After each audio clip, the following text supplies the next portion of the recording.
Now, in this problem, we're going to go back to question 6.24.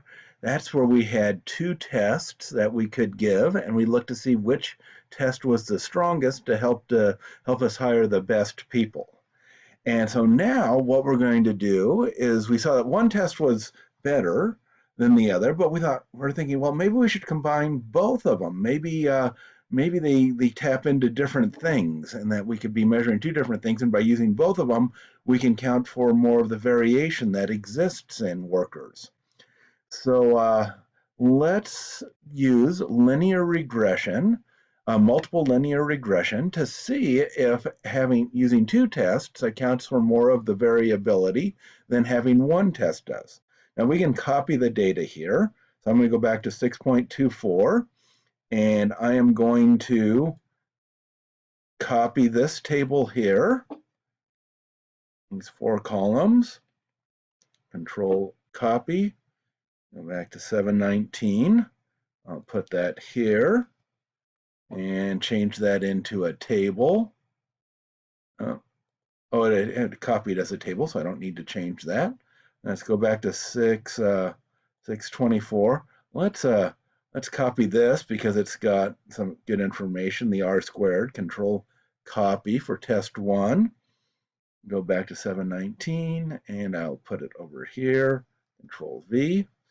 So that the test 1 is a performance. Let's see what else could we can do. Test 2, control copy.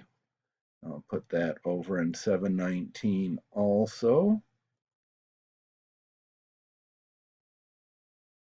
Okay, so now what we know from previously is that test 1 accounted for 35% of the variance.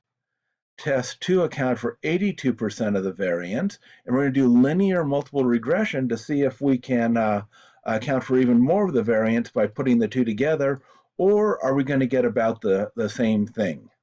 So let's label what we're going to do here. So I'm going to do control underline, combining, let's say using both tests.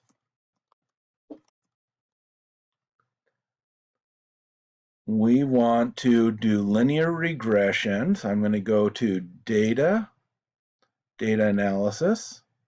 I'm going to go to regression.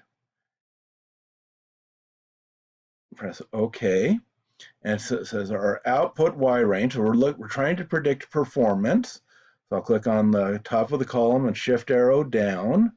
That's our Y variable. Now the input X range is we're trying to predict from two different tests. So I need both column G and H, starting with the labels. So shift right and then shift down, get all the data there. We've got labels there. The output range, I click on output range, click in the output range box, and then I'll go up here and I'll put the regression equation there and press OK. And now we have a lot of data. Let's round those numbers off so that they're readable. Home, number format. So that rounds them off. Now let's make this easier so we can tell what's going on. And so basically what we're mainly interested in this R square for combining the two variables. We're not really interested in the regression equation. Let's just look at that R squared. And so R squared equals 85%. Ooh, now we already had like 82% just with test 2. It doesn't seem like that test 1 adds much of significant value. So what we're going to conclude is that